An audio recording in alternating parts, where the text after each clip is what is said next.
జాగృతి ప్రేక్షకులకు శుభోదయం. నేను మీ రవీంద్ర పటేల్.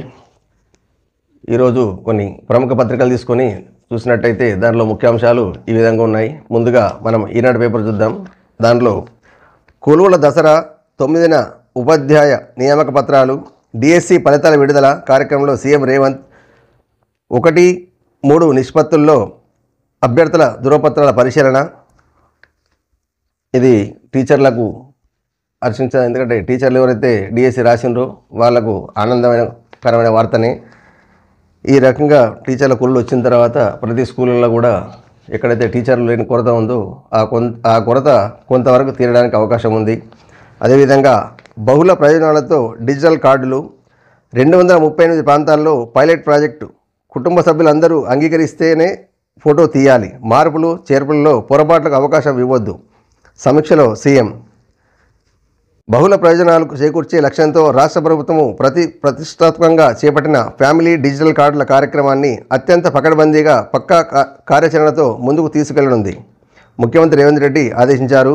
కార్డుల జారీ కోసం 119 అసెంబ్లీ నియోజకవర్గాల్లోని 238 ప్రాంతాల్లో పైలట్ ప్రాజెక్టును సమర్థవంతంగా చేపట్టాలన్నారు.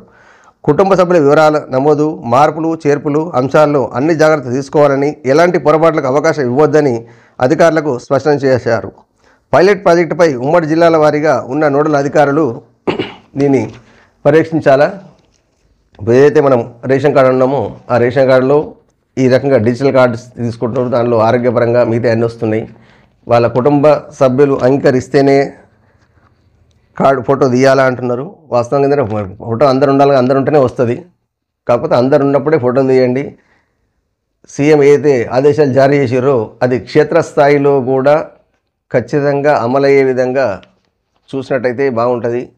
ఆదేశాలు బాగానే వస్తున్నాయి, ఆచరణాత్మకంలో చాలా లోపాలు జరుగుతున్నాయి. కాబట్టి ఇక ముందు అటువంటి జరగకుండా ఆదేశాలు అమలయ్యే విధంగా ప్రజలకు ఇబ్బందికరంగా ఉండకుండా ఏదన్నా చేయాలని చెప్పేసి ప్రజలు కోరుతున్నారు. అదేవిధంగా కూల్చివేతల్లో అడుగడుగున నిబంధనల ఉల్లంఘనలు, స్టే ఉన్నా ఎలా చర్యలు చేపడతారు, సర్వేకు ముందు నోటీసులు ఇవ్వరా, హైడ్రా కమిషన్ అమినాపూర్ తహసీల్దార్లకు నిలదీసిన హైకోర్టు. ఇలాగైతే జీవో 99పై స్టే ఇస్తామని హెచ్చరిక, కౌంటర్లు దాఖలు చేయాలని ఆదేశం. శని ఆదివారాలతో పాటు సూర్యాస్తమయము తర్వాత కూల్చివేతలు ఉండరాదని హైకోర్టు తీర్పు ఉన్నా ఎలా ఉల్లంఘిస్తున్నారు, జైలుకు పంపితే తెలుస్తుంది. ఉరి వేసే ముందు కూడా చివరి కోరిక ఏమిటని అడుగుతారు. ఇది సహజ న్యాయసూత్రం. అది కూడా పాటించరా, నోటీసులు ఇచ్చిన వివరణ పరిశీలించరా, కోర్టు ఉత్తర్వులను పట్టించుకోరా, స్టే ఉన్నా ఎలా చర్యలు చేపడతారు.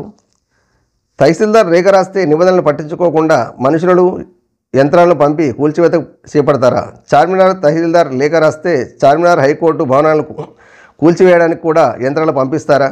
చెరువుల పరిరక్షణ లక్ష్యం అభినందనీయం, అలాగని రాత్రే పరిస్థితుల్లో మార్పు సాధ్యమా? వాస్తవమే కదా. కోర్టు స్టే ఉన్నదాన్ని కూడా కూల్చడం అన్నది కొంచెం దారుణమే. ఎందుకంటే ప్రజలు ఏదన్నా కానీ కనీసం నోటీస్ ఇస్తే కూడా ఉన్నపలంగా ప్రతి పెద్ద బిల్డింగ్లో కోర్టు స్టే ఇచ్చింది. చాలామంది కూడా కోర్టుకు వెళ్ళి స్టే తెచ్చుకున్నారు. వీళ్ళు నోటీస్ ఇవ్వకుండానే కూల్చేస్తున్నారు. నోటీస్ ఇచ్చి ఈరోజు నోటీస్ ఇచ్చేసి రేపే కూల్చేస్తారని చెప్పి ప్రజలు మన మాధ్యమాలు చూస్తున్నాము. అది ఎంతవరకు సమంజసము? అభివృద్ధి అన్నది అవసరమే, కానీ అభివృద్ధి ఏ రకంగా ఉందంటే ప్రజాకంటకంగా ఈ రకంగా అభివృద్ధి ఉంటే మరి ఇది ఎవరి కోసం? ప్రజల కోసమా, రాజకీయాల కోసమా? అసలు ఇది ఎటుపోతుంది? ఉద్దేశం ఏంది, జరుగుతున్నది ఏంది? ఏదైతే ఉద్దేశం ఉందో ఆ ఉద్దేశంగానే జరుగుతుందా, మరి కావాలని చేస్తున్నారా అన్నది కూడా ఈ కోర్టులో ఆలోచించాలా. మరి దీన్ని కోర్టు ఈ రకంగా ఎవరైతే అన్యాయం జరిగిందో వాళ్ళకు న్యాయం జరగాల్సిన అవసరం ఉంది. కోర్టు కూడా ధిక్కరించినప్పుడు ఖచ్చితంగా వీళ్ళు కూడా చర్య తీసుకోవాల్సిన అవసరం ఎంతైనా ఉంది. ఇక ముందు ఇటువంటి జరగకుండా అధికారులు ఎవరైతే ఉన్నారో మీరు రాజకీయాల ప్రోద్బలంతో ఈ విధంగా చేస్తున్నట్టయితే ప్రజలు నష్టపోతారు. తర్వాత ఇబ్బంది ఎవరికి వస్తుందంటే ఎవరైతే అధికారులు ఉన్నారో వాళ్ళకే ఇబ్బందులు వస్తాయి. కాబట్టి అధికారులు తస్మాత్ జాగ్రత్త. ఎవరు మెప్పు కోసమో మీరు ప్రయత్నం చేస్తే ఇది కష్టమవుతుంది. కాబట్టి వాస్తవాన్ని చూడండి, చూసి నిజంగానే అది ఉన్నది అనుకున్నప్పుడే వాళ్ళకు నచ్చజెప్పండి, దాంతోపాటు నోటీస్ సర్వ్ చేయండి. అప్పుడే మీరు ఏమైనా చర్యలు తీసుకోండి. అదేవిధంగా అమెరికాకు పోదాం పద, వీసా దరఖాస్తుదారుల కోసం 2.5 లక్షల అదనపు స్లాట్ల విడుదల. ఇది ఎవరైతే యువత అమెరికా పోవాలనుకుంటారో వాళ్ళకు సంతోషమే. ఎందుకంటే స్లాట్లు ఏదైతే ఉన్నాయో ఇంకా 2.5 లక్షలు అదనపుగా స్లాట్లు విడుదలైనవి. కాబట్టి విద్య నుంచి ఎవరైతే ఎంఎస్ చేయడానికి ఇంకా మిగతా ఏదైనా ఉన్నత చదువుల కోసం దేశానికి వెళ్ళాలనుకుంటున్నారో వాళ్లకు ఇది చాలా హర్షించదగ్గర విషయమే. కాబట్టి పిల్లలు ఎవరైతే వీసా కోసం అప్లై చేసినారో దానికి ముందు ఏం జరగాలన్న దాని గురించి మీరు ప్రయత్నాలు చేసుకోండి, మీ యొక్క కళలను సాకారం చేసుకోండి. అదేవిధంగా మూసీ పెద్ద ప్రాజెక్టు పెద్ద కుంభకోణం 2400 కిలోమీటర్ల గంగా ప్రక్షాళన ఖర్చే 40,000 కోట్లు.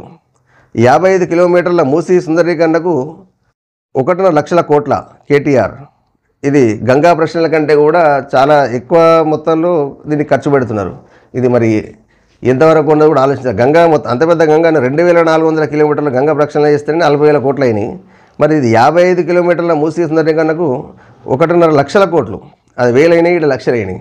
మరి ఈ డబ్బు అంతా మరి ఎక్కడ ముందే ఇప్పుడు రాష్ట్ర ప్రభుత్వం లోటులో ఉన్నది, మిగతా కార్యక్రమాలకు పైసలు లేవు. మరి దీని మీదుగా ఎంత ఎట్లా ఖర్చు పెడతారు? సుందరీకరణ ఎంత ఉందో రాష్ట్రాన్ని అప్పుల పాలు చేస్తారా? మరి ఈ అప్పులన్నీ ఎవరికైతే భారం? ప్రజలకే భారం అవుతుంది. మళ్ళీ ఎటు తిరిగినా ఏం చేసినా భారం మాత్రం మోయాల్సింది ప్రజలే.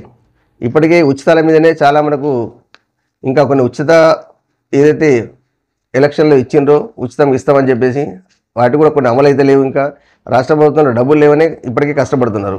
ఇక మరి ఇంత ఖర్చు పెట్టి అవసరమా అన్నది కూడా, అంటే ప్రజలకు భారం వేసే విధంగా ఉన్నప్పుడు ఆలోచించిన అవసరం ఉంది, ఎంతైనా ఉంది.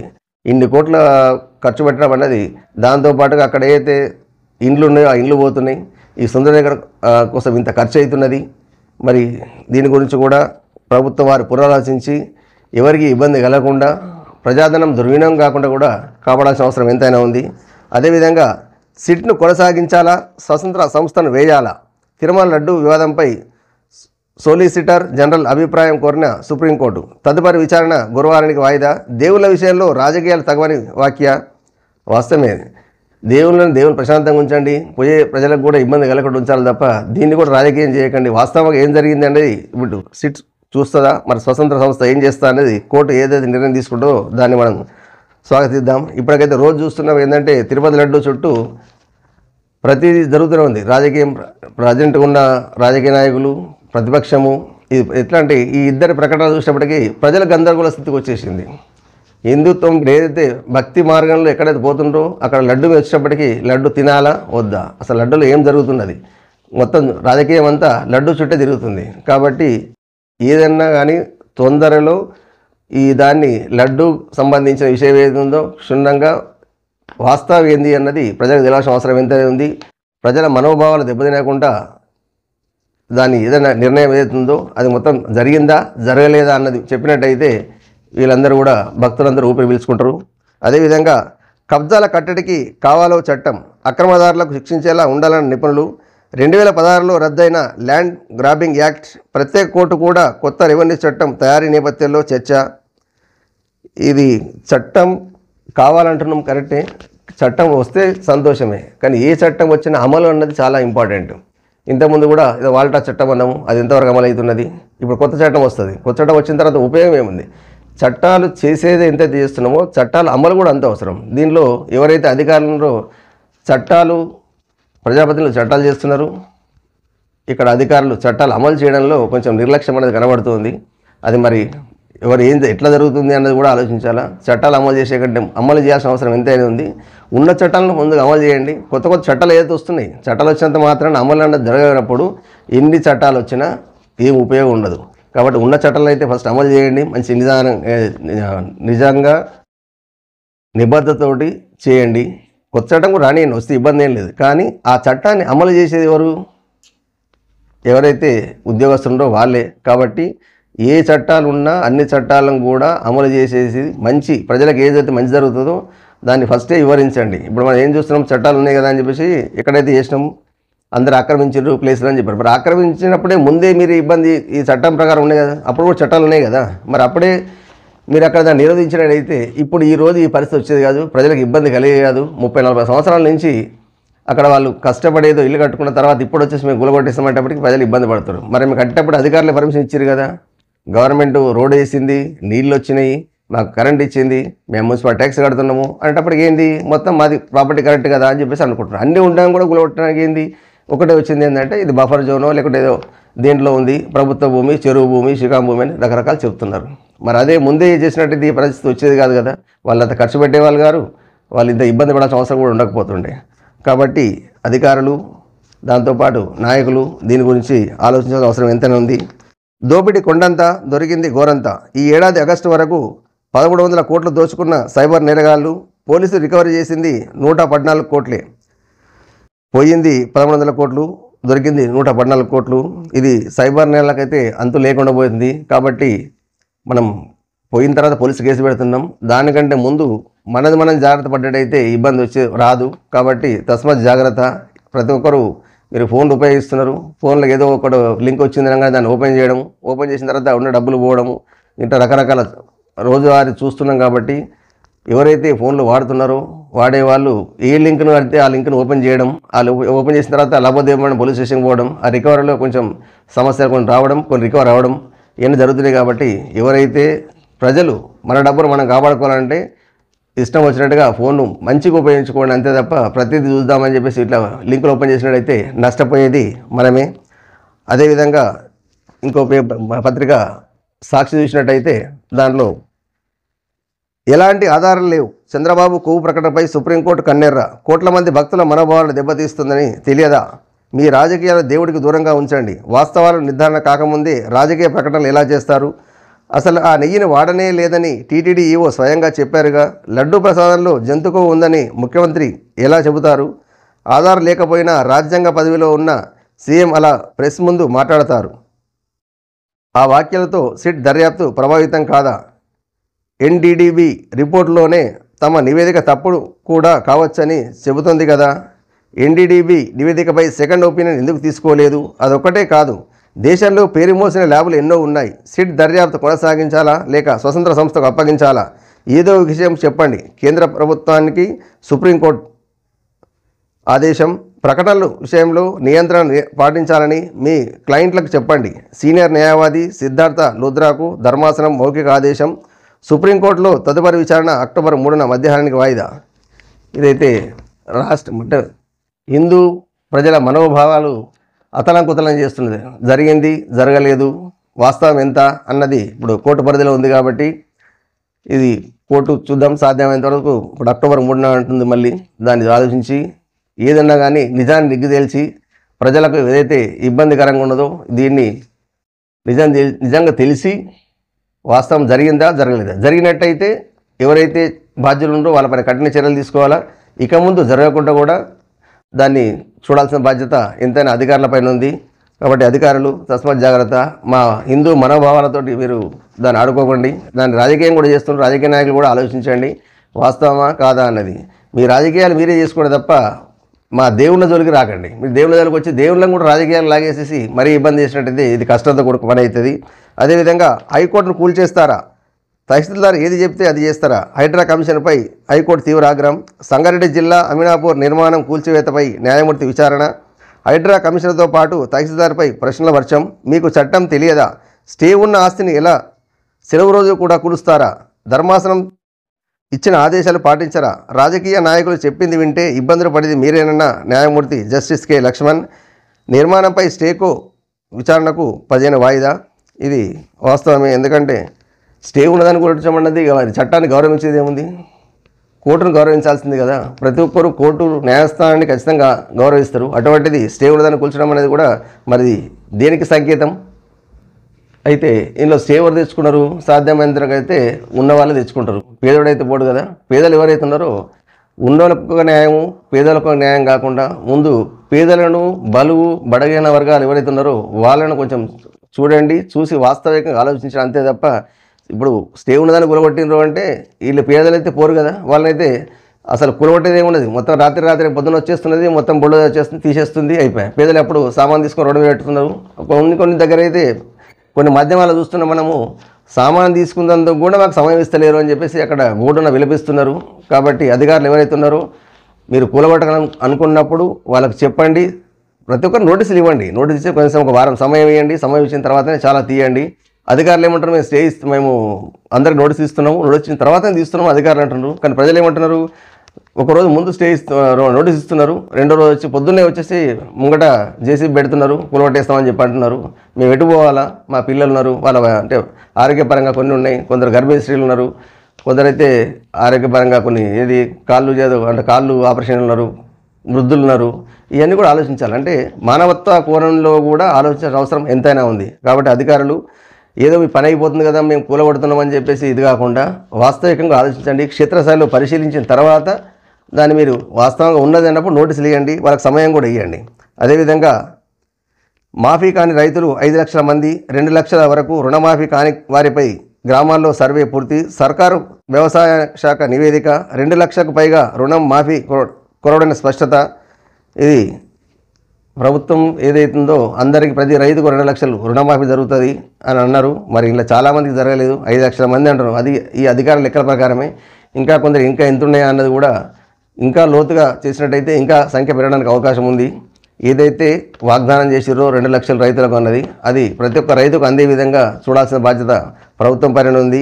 దాన్ని అధికారులు పరిశీలించి ప్రతి ఒక్క రైతుకు న్యాయం జరిగే విధంగా అధికారులు కూడా ప్రయత్నం చేయాలి. అదేవిధంగా 2000 కోట్లే రికవరీ. మిల్లర్ల నుంచి ధాన్యం రికవరీకి సర్కారు తిప్పలు. మిల్లుల్లో ధాన్యం లేకపోవడంతో డబ్బులు వసూలు చేస్తున్న ఏజెన్సీలు. గడువు ముగిసిన రికవరీ కానీ 5000 కోట్ల ధాన్యం సొమ్ము. 2022-23 రబీకి చెందిన ధాన్యం మిల్లర్లు అమ్ముకున్నారనే ఆరోపణలు.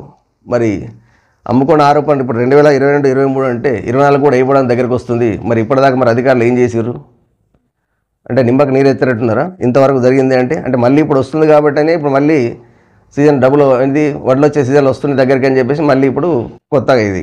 మరి అప్పటిదాకా ఏం చేశారు? ఇది ఆలస్యం జరగడం గల కారణాలు ఏంటి? దీన్ని కూడా క్షుణ్ణంగా పరిశీలించి ఎవరైతే సంబంధిత అధికారులు మరి లోపాయకార ఒప్పందాలా ఇవన్నీ చూసుకొని ఏదైతే మిల్లర్లు ఖచ్చితంగా వసూలు చేస్తున్నారు, ఓకే రికవరీ చేస్తూ అంటున్నారు. అధికారులు ఇప్పటికైనా స్పందించి ఎప్పటి లెక్కలప్పుడు తీసేసుకున్నట్టయితే ఈ సమస్య మనకు ఇబ్బంది కాదు కదా. కన్నురెప్పలను కాపాడుకుందాం. మనల్ని కంటికి రెప్పగా పెంచి ప్రయోజకులు చేసినందుకు కష్టపడిన వారు వాళ్ళు. మనకన్నా ముందే మన బతుకులను అనుభవించిన వారు వాళ్ళు. మనం నడవబోయే దారిలో ఎప్పుడో నడిచేసి మనం ఎలా నడవాలో నేర్పించి అనుభవజ్ఞులు వాళ్ళు. ఇప్పుడు వయసు మీద పడి మన మీద ఆధారపడుతున్నారు వారు.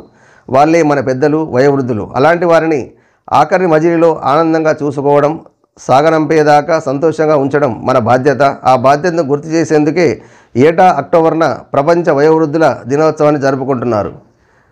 ఒకరోజు వయోవృద్ధ దినం జరుపుకోవడానికి ఉపయోగం లేదు. మీ తల్లిదండ్రులకు ఏదైతే ఉన్నారో వాళ్ళను ఒక పూట అంటే మామూలుగా మీరు ఏదైతే అందరితో పాటుగా కలిసి భోంచేయండి, వాళ్ళను మాట్లాడించండి. వాళ్ళు కోరుకునేది మీ నుంచి లక్షల కోట్ల ఆస్తులు కాదు, ప్రేమ. ఆ ప్రేమని పంచినట్టయితే మీ తల్లిదండ్రులు సంతోషంగా ఉంటారు. మీరు తినేది వాళ్ళేం పంచపక్ష పరమాణాలు కోరతలేరు కదా, మీరు తినేదే వాళ్ళకు పెట్టండి. వాళ్ళని ప్రేమతో వాళ్ళతో మసలుకోండి, మాట్లాడండి. రోజువారీ విషయాలకు ఒక 10 నిమిషాలు టైం కేటాయించండి. మీ ఇంట్లో కేటాయించినట్టయితే ఈ ఇబ్బంది అనేది వాళ్ళకి కావాల్సిందే ప్రేమ. చిన్నపిల్లలకి ఏ విధంగా అయితే మనం మీ పిల్లల్ని ఎట్లా చూసుకుంటారో అదేవిధంగా మీ తల్లిదండ్రులు కూడా ప్రేమతో చూసుకున్నట్టయితే ఎవరికి కూడా తల్లిదండ్రులు కూడా కన్నీరు కార్చరు, మీకు కూడా ఇబ్బంది ఉండదు. అంతే తప్ప ఒక రోజు వచ్చేసిన తర్వాత ఈరోజు మొత్తం ఏంది వృద్ధుల దినోత్సవం కాబట్టి వృద్ధుల దినోత్సవం అని చెప్పి ఫోటో వేసేసి వృద్ధులను మేము చూస్తాం కదా, ఐ లవ్ యూ నాన్న, ఐ లవ్ యూ మమ్మీ అని, సిస్టర్స్ డే అని. ఇవన్నీ ఒకరోజు చేసుకుంటే కాదు. ప్రేమ అన్నది మనస్ఫూర్తిగా ఉండాలి. రోజువారీ చూడాల్సిన ప్రేమ తప్ప ఒక రోజులో ప్రేమ వచ్చేసి అందరికీ ఏదో మన స్వీట్ తినిపించి కేక్ కట్ చేసినంత మాత్రాన ఒరిగేది ఏమి ఉండదు. ఇది చూపించుకోవడానికే తప్ప వాస్తవంగా జరిగేది వేరే ఉంటుంది. కాబట్టి తస్మాత్ జాగ్రత్త. ఇప్పటికైనా పిల్లలు ఎవరైతే ఉన్నారో మీరు ఆలోచించండి. వాళ్ళు లేనిది మనం లేము, మన తల్లిదండ్రులే మనకు ఆదర్శం. వాళ్ళు లేనిది మనం లేం కాబట్టి ఈ జన్మ కారణమే తల్లిదండ్రులు. వాళ్ళని మంచిగా చూడకుండా పెళ్ళి అయ్యే వరకు బాగానే ఉంటారు. పెళ్ళి అయిన తర్వాత కూడా కొన్ని కుటుంబాలు కలిసి ఉన్నాయి. పెళ్ళి అయిన తర్వాత వాళ్ళ వృద్ధాశ్రమంలో వేయాల్సిన అవసరం ఏమొచ్చింది? మీ పేరెంట్స్ మీకు బరువా? మీ పిల్లలు మీకు బరువు కానప్పుడు మీ పేరెంట్స్ మీకు ఎందుకు బరువు అవుతున్నారు? వృద్ధాశ్రమం వేయాల్సిన అవసరం ఏమొచ్చింది? ఉంటుంది. ఆరోగ్యం బాగాలేనప్పుడు కూడా చూసుకోవాల్సిన బాధ్యత మీదే. మీరు చిన్నగా ఉన్నప్పుడు మీ ఆరోగ్యం బాగాలేనప్పుడు మీ తల్లిదండ్రులే చూసిర్రు. మీరు ఏ రకంగా అంటే 1-2 పోయినా వాళ్ళే ఎత్తిపోసిర్రు. మరి ఇప్పుడు తల్లిదండ్రులకు ఇబ్బంది అయినప్పుడు మరి మీరు సర్వీస్ చేయడానికి ఇబ్బంది ఏముంది? చిన్నప్పుడు మీరు చేసినప్పుడు మీరు చేయరా? వాళ్ళు కూడా చిన్నపిల్లలే కదా. వృద్ధులు అంటేనే చిన్నపిల్లలు లెక్క ఉంటారు. వాళ్ళని కూడా చూసుకోవాల్సిన బాధ్యత మీ మీద ఉన్నది. ఏమనంటే మాకు పనులు ఉన్నాయండి, చూసేవాళ్ళు ఎవరు లేరు కాబట్టినే వృద్ధాశ్రమము లేకుంటే ఏదో హాస్పిటల్ అక్కడ ఉంచుతాము, ఇటువంటి జరుగుతున్నాయి. వాళ్ళు ఎన్ని పనులున్నా చిన్నగా ఉన్నప్పుడు మనల్ని చూసుకున్నారు. అదేవిధంగా మనకు ఎన్ని పనులున్నా తల్లిదండ్రుల సేవ అన్నది మళ్ళీ ఎప్పుడో నేను తీరిపడినప్పుడు చేస్తా అంటే అప్పుడప్పుడు తల్లిదండ్రులు ఉండరు. కాబట్టి ఉన్నప్పుడే చూడండి. మీ తల్లిదండ్రుల ఆశీర్వాదమే మీకు బలం. కాబట్టి ప్రతి ఒక్క పిల్లలు ఎవరైతే ఉన్నారో ఆలోచించండి. రేపొద్దున ఈరోజు మీ తల్లిదండ్రులు ఎట్లా చూసుకుంటున్నారో రేపొద్దున మనం కూడా మన పిల్లలు పెద్ద అయిన తర్వాత మన పరిస్థితి ఏంటి అని ఒక్కసారి వేరే చేసుకోండి. ఫ్యూచర్ ఏముంది అన్నది. ఎందుకంటే ఇప్పుడు నేను బాగున్నా ఉడుకురక్తం కాబట్టి బాగానే ఉంది కదా, నేను చేసుకుంటా, నాకు ఇబ్బంది ఏం రాదు కదా అన్న ఆలోచన మీరు ఉండొచ్చు. మనం కూడా ఉద్రమైన తర్వాత మన పరిస్థితి ఏందని ఒకసారి మీరు చేసిందే మీ పిల్లలు ఇప్పుడు ఏదైతే మీరు మీ తల్లిదండ్రులు చేస్తారో రేపు మీ పిల్లలు కూడా మీకు చేసినట్టయితే అప్పుడు ఎంత బాధపడతారో అన్నది ఒకసారి ఆలోచించండి. అప్పుడు మీరు కూడా బాధపడి అయ్యో మా తల్లిదండ్రులకి ఇట్లా చేసినా కదా అని మీరు బాధపడ్డా చేసేది ఏమి ఉండదు. ఎందుకంటే అన్నీ గడిచిపోయిన తర్వాత వాళ్ళు కలకల అనుకుంటూ ఉంటారు తల్లిదండ్రులు.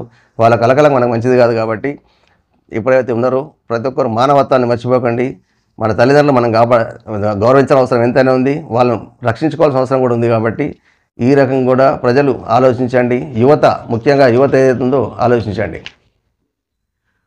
ప్రజాజాగృతి పత్రిక చూసినట్టయితే దాంట్లో శభాష్ తెలంగాణ, మొక్కలు నాటడంలో రాష్ట్ర ప్రజల చొరవ అభినందనీయం, ఏక్ పేడ్ మాకే నామ్ లక్ష్యాన్ని మించారు, మన్ కీ బాత్లో ప్రధాని అభినందనలు, 4 ఏళ్లుగా ప్రతిరోజు ఒక మొక్క నాటిన కేఎన్ రాజశేఖర్పై ప్రధాని ప్రశంసలు, 10 ఏళ్ల మన్ కీ బాత్పై మోదీ భావోద్వేగం. సంతోషం. ఎందుకంటే దేశ ప్రధాని మొక్కలు ఏదైతే నాటుతుండో, ఎవరైతే రాజశేఖర్ మొక్కలు నాటుతున్నాడో ఆయన అభినందించడం అన్నది హర్షించదగ్గ విషయమే. అదేవిధంగా ప్రతి ఒక్కరు కూడా మీ మాతృమూర్తి అంటే ఎవరైతే ఉన్నారో మాతృమూర్తి పేరు మీద ఒకటి, పుట్టినరోజు నాడు ఒకటి, మిగతా ఏదైనా ఒకేషన్ వచ్చినప్పుడు కేక్ కట్ చేసుకుంటాం, అన్నీ చేసుకుంటాం కదా, అలా కాకుండా అది కూడా చేసుకోండి. దాంతోపాటుగా పర్యావరణంలో భాగంగా ప్రతి ఒక్క కార్యక్రమానికి ఒక గుర్తుగా ఒక మొక్క నాటినట్టయితే మనము ఫ్యూచర్ ఏదైతే ఉందో ఈ వాతావరణ కాలుష్యం కాకుండా వర్షాలకు కానీ అన్నిటికీ కూడా చాలా ఉపయోగపడుతుంది. మొక్క నాటడమే కాదు, నాటిన మొక్కను కాపాడి వృక్షం లెక్క చేయాల్సిన బాధ్యత కూడా నాటిన ఎవరైతే ఉన్నారో వాళ్ళపైనే ఉంటుంది. ఇప్పుడు గతంలో కూడా ప్రభుత్వం వారు బాగా మొక్కలు నాటినారు, అంటే సంఖ్యాపరంగా బాగానే నాటిండ్రు, కానీ అవి ఎన్ని మొక్కలు వృక్షాలైనవి అన్నది కూడా ఒకసారి పరిగణలోకి తీసుకోవాలి. చాలా మటుకు నాటిన దగ్గర మొక్కలు నాటడము అంటే సంఖ్య చెప్పడానికి కోట్ల మొక్కలు నాటడం జరిగింది అని చెప్పుకోవడానికి, అక్కడ ఇన్ని మొక్కలు కూడా వృక్షాలు కాలేదు, కొన్ని అయితే ఏనుకోలేదు, కొన్ని కరెంటు పోల్ల కింద నాటిండ్రు, కొన్ని రోడ్డు కడ్డంగా ఎక్కడ విచ్చలుగా నాటేసారు. అట్లా కాకుండా ఇక్కడ నాటితే బాగుంటుంది, ప్రజలకు ఇబ్బంది కలగకుండా, రవాణా వ్యవస్థకు ఇబ్బంది కలగకుండా, కరెంటు వ్యవస్థకు ఇబ్బంది కలగకుండా నాటినట్టయితే బాగుండేది. లక్ష్యం మంచిదే, కానీ ఆ లక్ష్యం ఏదైతే ఉందో ఈ దాన్ని క్షేత్రస్థాయిలో అన్నది కొంచెం కరెక్ట్గా జరగలేదు. కాబట్టి ఇప్పటికైనా ప్రభుత్వం వారు ఏదైతే ఉన్నదో మొక్కలు నాటే కార్యక్రమం అయితే మళ్ళీ ఇట్లా చేసినట్టయితే చూసి నాటండి. ఎక్కడైతే ఇప్పుడు చాలా మటుకు అడవులు ఉన్నాయి, అడవుల ప్రాంతాలు కూడా మొక్కలు చాలా మటుకు వెళ్ళిపోయినాయి, అక్కడ కూడా నాటండి. దాంతోపాటు ఖాళీ ప్లేస్లు ఉన్నాయి, ప్రభుత్వ భూమి ఏదైతుందో ప్రభుత్వ భూమిలో మనం చుట్టుగా నాటినట్టయితే ఆ భూమి సెక్యూరిటీగా ఉంటుంది, దాంతోపాటు మొక్కలు కూడా పెరుగుతాయి కాబట్టి అక్కడ పరిసరాలు కూడా శుభ్రంగా ఉంటాయి. అలా కాకుండా ఏంటంటే చాలా మటుకు రియల్ ఎస్టేట్ ఏది జరుగుతుందో అక్కడ స్థలాలు ప్రభుత్వ స్థలం దేనికోసం వదులుతున్నారు, దాన్ని కూడా చుట్టూ మొక్కలు నాటినట్టయితే దాని కబ్జా కాకుండా ఉంటుంది.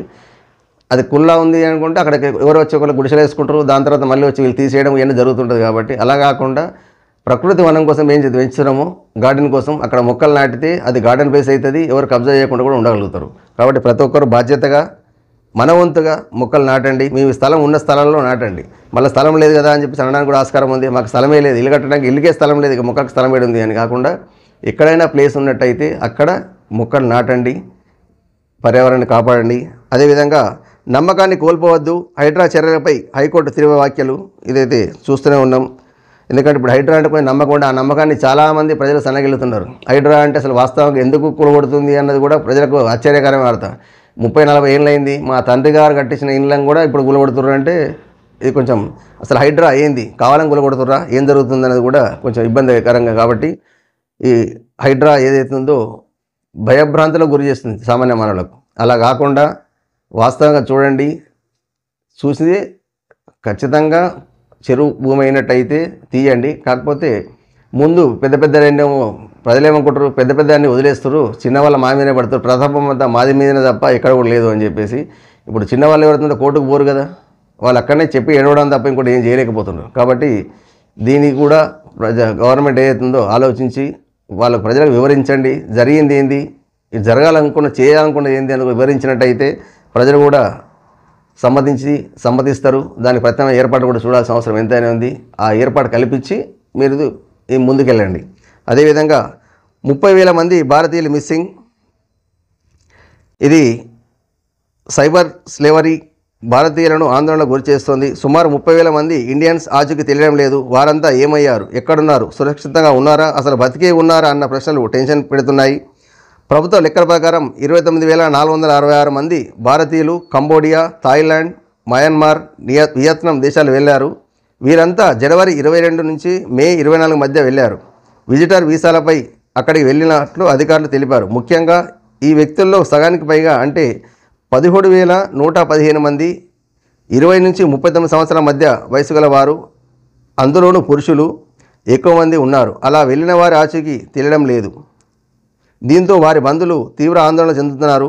తమ వారి క్షేమ సమాచారం తెలియక కంగారు పడుతున్నారు. హోం వ్యవహారాల మంత్రిత్వ శాఖ ఆధ్వర్యంలో బ్యూరో ఆఫ్ ఇమిగ్రేషన్ సమాచారం ప్రకారం మిస్సింగ్ అయిన భారతీయుల్లో 3/1 మంది పంజాబ్, మహారాష్ట్ర, తమిళనాడుకు చెందిన వారే. 20,450 మంది వ్యక్తులు తప్పిపోయినట్లు నివేదిక ఉంది. ఈ కేసుల్లో 69% పైగా థాయిలాండ్ మాత్రమే కారణమైంది. అధికారులు తెలిపిన సమాచారం ప్రకారం ఇదంతా పక్కా ప్లానింగ్తో జరుగుతోంది. భారీ జీతాలతో కూడిన ఉద్యోగాలు ఇస్తామని కొన్ని సంస్థలు ఊరిస్తున్నాయి. ఆ ప్రకటనలు చూసి భారతీయులు ఆగ్నేయ ఆసియా దేశాలకు అట్రాక్ట్ అవుతున్నారు. కట్ చేస్తే అదో ఘోరమైన మోసమని తెలుస్తోంది. ఇదొక ట్రాప్. అలా వెళ్ళిన వారిని సైబర్ బానిసలుగా మార్చేస్తారు. బాధితుల్లో సైబర్ మోసాలు, ఇతర చట్టవిరుద్ధమైన కార్యకలాపాలు చేయిస్తున్నారు. వాళ్ళు చెప్పినట్లు వినకపోతే టార్చర్ పెడతారు, చంపడానికి కూడా వెనుకాడరు. ఈ వ్యవహారాన్ని కేంద్రం సీరియస్గా తీసుకుంది. దీనిపై సమగ్ర దర్యాప్తు కోసం ఉన్నత స్థాయి మంత్రిత్వ శాఖ ఏర్పాటు చేసింది. ఇది బాధాకరమైన విషయమే. వాస్తవంగా ఏంటంటే నిరుద్యోగులు ఎంతమంది, చాలామంది అక్కడ ఉద్యోగాలకు చూస్తున్నారు. జీతాలు ఎక్కువనే కాబట్టి అక్కడ పోయి సంపాదిద్దామన్న ఆలోచనలు చాలామంది వెళ్తున్నారు. తస్మాత్ జాగ్రత్త. ఏదో వెళ్తున్నారు కదా జీతాలకు ఆశపడి మీరు పోయినట్టయితే ఇక్కడ ప్రాణాలకే ముప్పు ఉంది. దాంతోపాటు మీ ఆచూకీ కూడా మీరు కోల్పోవాల్సిన అవసరం వస్తుంది. కాబట్టి వెళ్ళాలనుకున్నప్పుడు అది వాస్తవమా కాదా అన్నది మీరు ప్రభుత్వ పరంగా, అంటే ఏదో దొంగ వీసాలు వచ్చేసినా వెళ్ళిపోతే కష్టమవుతుంది. అలా కాకుండా ప్రభుత్వం గుర్తింపున్న వీసాలు ఏదైతే ఉన్నాయో అక్కడ కంపెనీలు కూడా ప్రభుత్వానికి గుర్తింపున్న వీసాలు చూసుకొని వెళ్ళండి. మీ ఆరోగ్యాన్ని కాపాడుకోండి. మిమ్మల్ని నమ్ముకున్న వాళ్లకు అధోగతి చేయకండి. అదేవిధంగా గోవు రాజ్యమాతగా ప్రకటన. ఇది హిందువుల ఆవుని విశిష్ట స్థాయి ఉంది. గోమాతగా భావించి పూజిస్తారు. ఈ నేపథ్యంలో మహారాష్ట్రలోని ఏక్నాథ్ షిండే ప్రభుత్వం కీలక నిర్ణయం తీసుకుంది. రాజ్యమాతగా దేశీయావుకు హోదాను కల్పిస్తూ ప్రభుత్వం నిర్ణయం తీసుకుంది. భారతీయ సంప్రదాయంలోని దేశీయావుకి ప్రత్యేక స్థానం ఉంది. ఆవు పాలు మనుషులకు అత్యంత ఉపయోగం. ఆయుర్వేద వైద్యం, పంచగవ్య చికిత్స విధానం, సేంద్రియ వ్యవసాయ విధానాల్లో దేశీయావు పేడ, గోమూత్రం ముఖ్యమైనవని పాత్ర పోషిస్తాయి. ఆవుకు ఉన్న సాంస్కృతిక ప్రాధాన్యతను దృష్టిలో ఉంచుకొని ప్రభుత్వం ఈ నిర్ణయం తీసుకున్నట్లు తెలిపింది. భారత సాంప్రదాయంలో గోవుకు ప్రత్యేక స్థానమని, ఆవులకు ప్రాచీన కాలం నుంచి ఆధ్యాత్మిక, శాస్త్రీయ, నైతిక ప్రాముఖ్యతను కలిగి ఉన్నాయని ఉత్తర్వులో పేర్కొంది. అయితే ఇది హర్షించదగ్గ విషయమే. ఎప్పటి నుంచో చాలా నుంచి హిందువులు పోరాడుతున్నారు. కేంద్రము కూడా గోమాతను, ఆవును గోమాతగా ప్రకటించాలని చెప్పేసి మనం పోరాడుతున్నారు. అది ఇంకా సాధ్యం కాలేదు. కానీ బాంబే అయితే ముఖ్యమంత్రి దీని నిర్ణయం తీసుకోవడం హర్షించదగ్గ విషయమే. ఇదే విధంగా అన్ని రాష్ట్రాలు కూడా గోమాతను రాష్ట్రమాతగా ప్రకటించాల్సిన అవసరం ఎంతైనా ఉంది. కాబట్టి ఈ సైడ్ కూడా అన్ని రాష్ట్ర ప్రభుత్వాలు చొరవ తీసుకొని ఈ విధంగా ప్రకటించాలని చెప్పేసి మనం తెలుపుతున్నాము. అదేవిధంగా హైడ్రా చుట్టూ తెలంగాణ పాలిటిక్స్, ఇది హాట్ కేక్. ఎందుకంటే ఇప్పుడు హైడ్రా అన్నది సంచలనాత్మకంగా జరుగుతుంది కాబట్టి రాజకీయం మొత్తం దాని చుట్టూ జరుగుతుంది. కూలగొట్టేది ఇప్పుడు అధికారంలో ఉన్న పార్టీ కూలగొడుతుంది కాబట్టి మేము కూలగొట్టనీయమని చెప్పి వీళ్ళు ఎట్లా కూలగొడతారు ఇంకోటి. అంటే ఈ రకంగా ఇది రాజకీయ కోణంలో ఆలోచిస్తున్నట్టు, ఇది డెవలప్మెంట్ కోణంలో పోతుంది. ఇప్పుడు రాజకీయ కోణంలో వచ్చేస్తుంది కాబట్టి దీన్ని కూడా అంటే ప్రతిపక్షాలు రాజకీయంగా ఉపయోగించుకుంటున్నాయి. వాస్తవం ఏంది అన్నది వివరించండి. కాబట్టి ఇది రాజకీయాలకు అతీతంగా డెవలప్మెంట్ అవసరమే. కాకపోతే ఇది ఎంతవరకు అన్నది కూడా చూడండి. ఇది రాజకీయ కోణంలో ఆలోచిస్తారు కాబట్టి ఇది ప్రతిదీ కూడా రాజకీయంలో చూడకండి. వాస్తవమా కాదా అనేది ఒక అన్యాయం జరుగుతుందంటే ఖచ్చితంగా ప్రతిపక్షాలు ప్రజలకు మద్దతు తెలపాల్సిందే. వీలైతే కోర్టు పరంగా, న్యాయపరంగా ఏదైతుందో వాటికి కూడా ప్రజలకు మీరు అండాదండా నిలిచి, సామాన్య మానవులు కోర్టుకు వెళ్ళరు కాబట్టి అక్కడ కూడా మీరు ముందుండి ప్రజలకు న్యాయం జరగాలన్నప్పుడు మీరు ముందుండి ఏ రకంగా అయితే బాగుంటుంది అన్నది కూడా మీరు ఆలోచించి వీలైతే చట్టపరంగా మీరు ముందు నడిపించేసి వాళ్ళ ఆస్తులను కాపాడాల్సిన అవసరం కూడా. అంటే వాస్తవంగా ఆ భూమి అది ఏది వాళ్ళ 4 చట్టాలకు పరిధిలో ఉన్నట్టయితే, ఏది చెరువు భూములు, శిఖాం భూములు ఉన్నట్టయితే ఇది చేయండి. లేదు మంచి భూమి ఉన్నది, పట్టా భూమి ఉన్నది అన్నప్పుడు మీరు కూడా వాళ్ళ ప్రజలను మోటివేట్ చేసి కోర్టుకి తీసుకెళ్ళండి, కోర్టు నుంచి స్టే తీసుకొచ్చేసి వాళ్ళ ఆస్తులను కాపాడాల్సిన అవసరం ప్రతిపక్షాలుగా మీ బాధ్యత నిర్వహించే అవసరం ఎంతైనా ఉంది. అదేవిధంగా అవయవదానంతో 8 మంది జీవితాల్లో వెలుగు నింపిన మహిళ, తాను మరణిస్తూ మరికొంతమంది జీవితాల్లో వెలుగులు నింపిన ఓ మహిళ రోడ్డు ప్రమాదంలో తీవ్రంగా గాయపడి బ్రెయిన్ డెడ్ కావడంతో కుటుంబ సభ్యులు అవయవదానం చేసి గొప్ప మనసు చాటుకున్నారు. ఈ ఘటన మహబూబ్నగర్లో చోటు చేసుకుంది. మక్తల్ పట్టణానికి చెందిన చాకలి జయమ్మకు గత మంగళవారం కృష్ణా మండల పరిధిలో నల్లగట్టు మారమ్మ దేవతకు మొక్కులు చెల్లించాలని వెళ్ళింది. గ్రామ స్టేజ్ వద్ద బస్సు దిగుతుండగా ప్రమాదవశాత్తు కార్ జారి కింద పడింది. ఈ ఘటనలో జయమ్మకు తీవ్ర గాయాలైన చికిత్స నిమిత్తం హైదరాబాద్ తరలించగా బ్రెయిన్ డెడ్ అయినట్లు వైద్యులు నిర్ణయించారు. అయితే జయమ్మ అవయవ దానం దిశగా ప్రయత్నాలు చేశారు. ఇది స్వాగతించాల్సిందే. ఎందుకంటే చనిపోతూ కూడా ఒక 8 మందికి అంటే 8 అవయవ దానాలు చేస్తే 8 మందికి జీవితం ప్రసాదించింది ఆ తల్లి. కాబట్టి ప్రతి ఒక్కరు కూడా అవయవదానం చేసడానికి ప్రతి ఒక్కరు కూడా ముందుకు రండి. ఎందుకంటే మనం ఇంకొక మందికి ఉపయోగపడ్డాం. జీవితంలో ఎంత ఉపయోగపడ్డామో తెలియదు, కానీ చనిపోయే ముందైనా మనం వాళ్ళకందరూ ఆదుకున్నామంటే మన జన్మ ధన్యమైనట్టే. అదేవిధంగా సంగారెడ్డిలో హైడ్రియా అడుగు పెడితే ఖబర్దార్. ఈ విషయంలో టీపీసీసీ వర్కింగ్ ప్రెసిడెంట్ సంగారెడ్డి మాజీ ఎమ్మెల్యే జగ్గారెడ్డి అధికారులకు అల్టిమేటం జారీ చేశారు. హైడ్రా కమిషనర్ రంగనాథ్ కొన్ని సూచనలు చేశారు.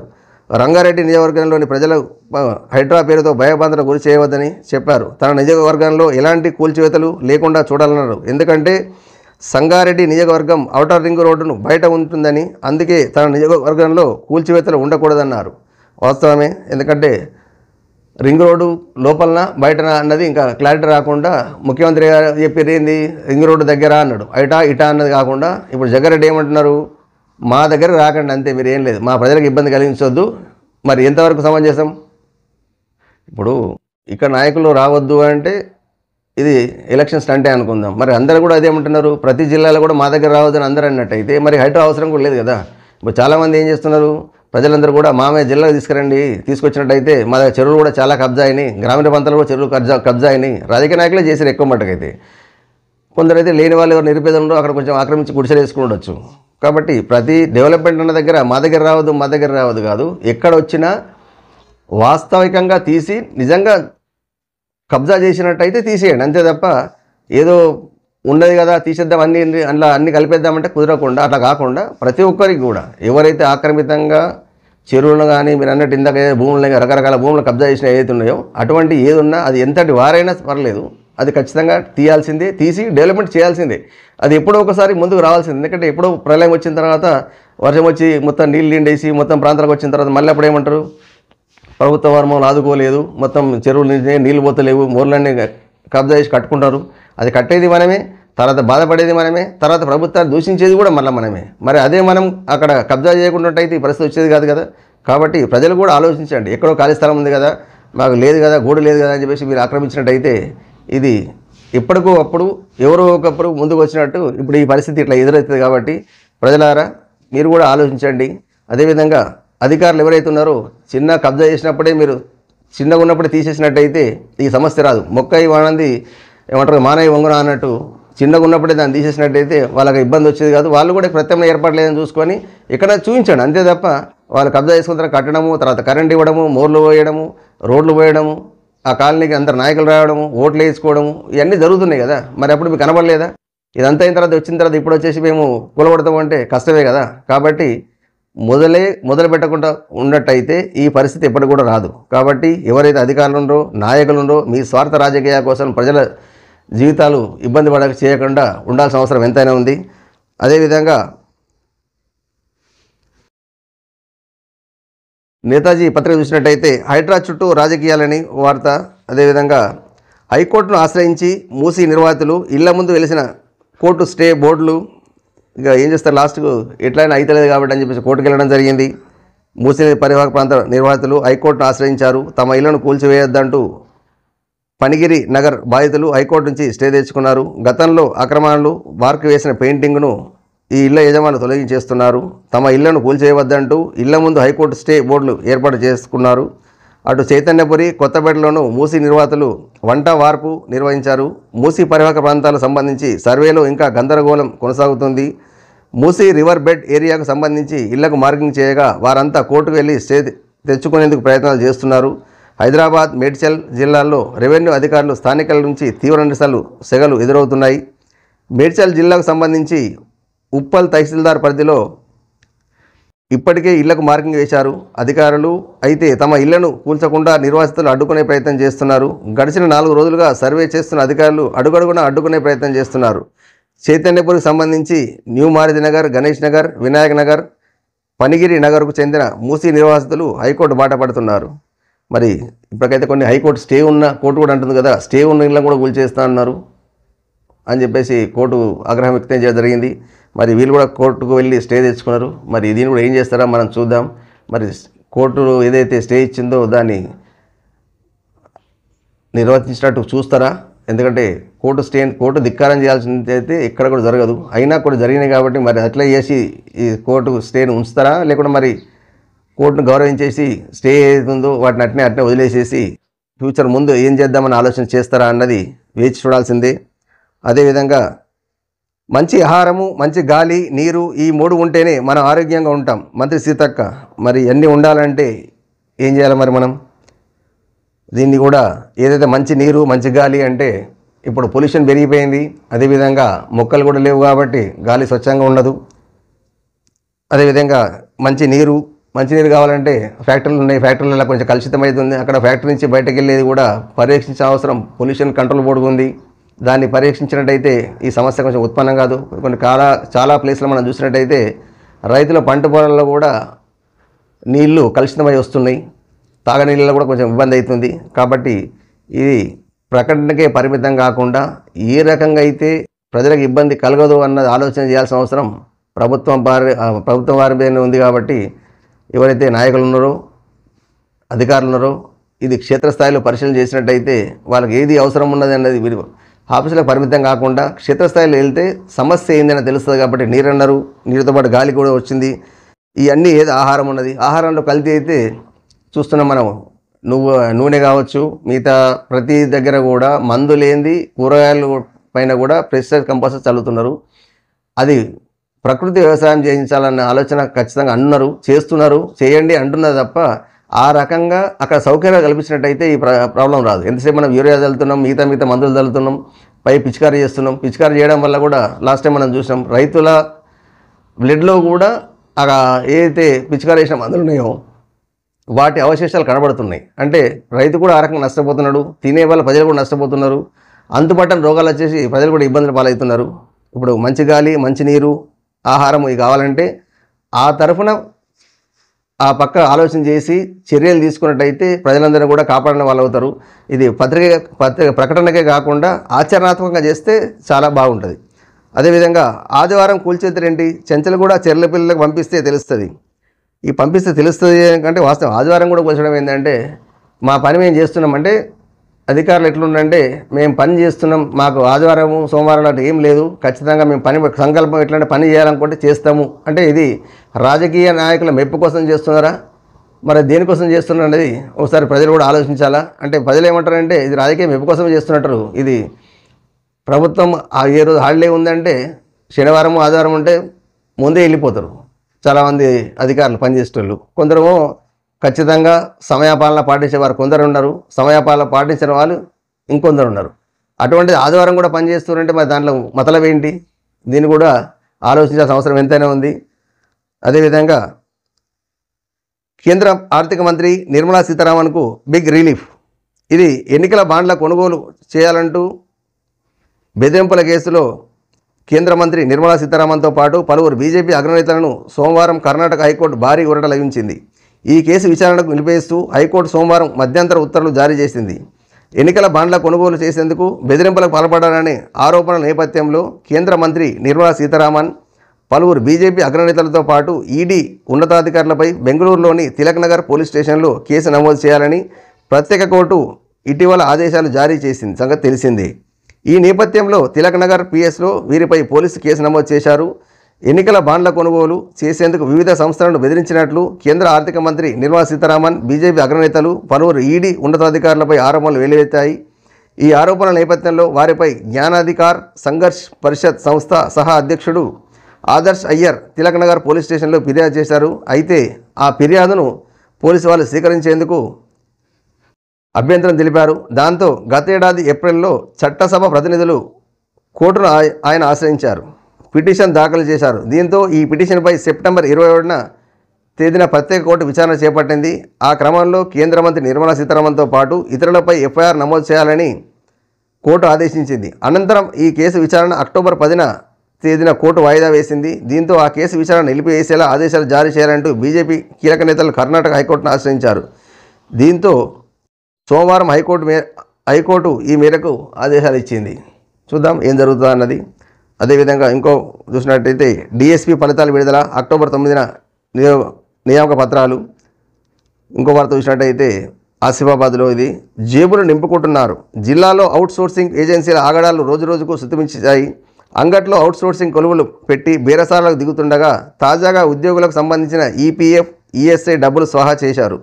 ఒప్పంద ప్రాతిపదికన పనిచేసే ఉద్యోగులకు సకాలంలో వేతనాలు ఇవ్వకపోవడమే కాక వారికిచ్చే ఈపీఎఫ్, ఈఎస్ఐ డబ్బులను సైతం పక్కదారి పట్టిస్తున్న ఏజెన్సీ నిర్వాహకులు జేబులు నింపుకుంటున్నారు. జిల్లాలో అవుట్సోర్సింగ్ పద్ధతిపై పనిచేస్తున్న పంచాయతీ కార్యదర్శులు సంబంధించి ఈఎస్ఐ, ఈపీఎఫ్ 31 లక్షలు వారి ఖాతాలో జమ చేయకుండా నేరుగా అవుట్సోర్సింగ్ నిర్వాహకుల సొంతానికి వాడుకోవడంతో కొద్ది రోజుల క్రితం ఓపీఎస్ కలెక్టర్కు ఫిర్యాదు చేశారు. కొమరం ఆసిఫాబాద్ జిల్లాలో 57 మంది అవుట్సోర్సింగ్ పంచాయతీ కార్యదర్శులుగా నిధులు నిర్వహిస్తున్నారు. రాష్ట్ర వ్యాప్తంగా 9,335 మంది జూనియర్ పంచాయతీ కార్యదర్శుల పోస్టులకు ప్రభుత్వం 2018లో నోటిఫికేషన్ ఇచ్చి పరీక్ష నిర్వహించింది. 2019లో పోస్టులు భర్తీ చేసింది. అప్పుడు విధుల్లో చేరిన వారిలో కొందరు పని ఒత్తిడి, ఇతరత్ర కారణాలతో ఉద్యోగాలకు రాజీనామా చేశారు. సీనియర్ పంచాయతీ కార్యదర్శులకు పదోన్నతి లభించడంతో ఆ స్థానాలు ఖాళీగా ఏర్పడ్డాయి. దీంతో ఆ పోస్టులను 2020 అవుట్సోర్సింగ్ పద్ధతిన భర్తీ చేయగా జిల్లాలో 50 మంది ఓపీఎస్ విధులు నిర్వహిస్తున్నారు. ఇది ఎవరైతే పోయినరో వాళ్ళ డబ్బులన్నీ వీళ్ళు కాజేసి తినడం జరుగుతుంది. ఇది ఏదైతే సంస్థ అంటే ఇది గవర్నమెంట్ జాబ్ కాదు కాబట్టి, ఇది కాంట్రాక్ట్ బేసిక్ కాబట్టి ఈ రకంగా వాళ్ళకి తెలియకుండా ఇప్పుడు అడుగుదామంటే మన జాబ్ ఉంటుందా పోతుందా అన్న డౌట్ ఉంటుంది కాబట్టి ఈ రకంగా జరుగుతుంది. ఇది దారుణమైంది. ఈ విషయాన్ని ఉన్నతాధికారులు క్షుణ్ణంగా పరిశీలించి దీని బాధ్యులు ఎవరో వాళ్ళని శిక్షించాల్సిన అవసరం ఉంది.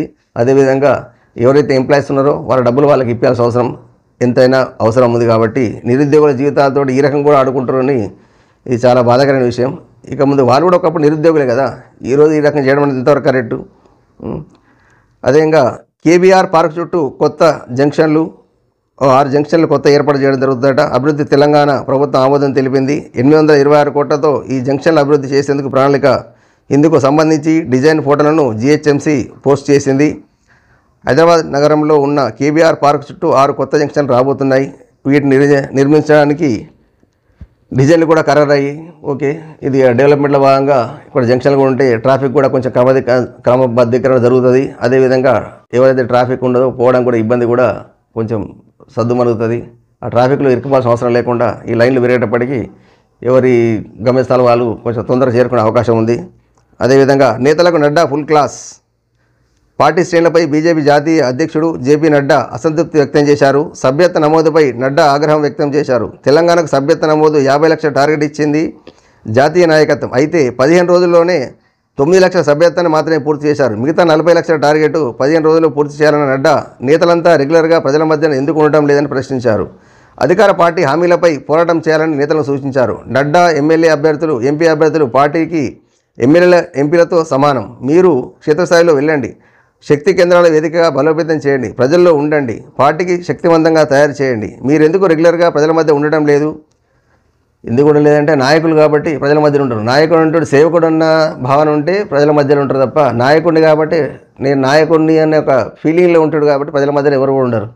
నాయకుడు కాదు నేను సేవకుడిని అనుకున్నప్పుడే ప్రజల మధ్యలో ఉంటే ప్రజల బాగోగులు, ప్రజల కష్ట నష్టాలు నేను తెలుసుకోగలిగితే, ప్రజలకు జరిగే అన్యాయం గురించి మనం ఉద్యమం చేయగలిగితే, దాన్ని అధికార దగ్గర తీసుకెళ్ళి వాళ్ళకి న్యాయం చేసినట్టయితే ప్రజలలో చిరస్థాయిగా ఉంటారు. అంతే తప్ప అందరూ ఏమనుకుంటారంటే నేను పార్టీలో నేను పెద్ద నాయకు లీడర్ కాబట్టి నేను లీడర్ అయినా కాబట్టి మిగతా కార్యకర్తలు చూసుకుంటారు నాకెందుకులే అని. అలా ప్రతి ఒక్కరు నాకెందుకు లేనప్పటికీ పార్టీకి ఇట్లే ఉంటుంది. అది ఈ పార్టీ కాదు, ఏ పార్టీలు చూసుకున్నా, ఏ రాజకీయ నాయకులు చూసుకున్నా ఇది ప్రతి దగ్గర జరిగే చరిత్రనే. కాబట్టి అది కావద్దు అంటే మీరు ఖచ్చితంగా ఎవరైతే నాయకులు ఉన్నారో ప్రజల మధ్యకి వెళ్ళండి, ప్రజల బాగోగులు మీరు చూసుకోండి.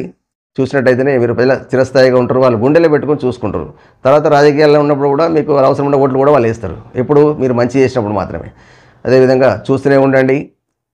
ప్రజాజాగృతి పేపర్ను లైక్ చేయండి. నమస్తే. తిరిగి రేపు కలుద్దాం.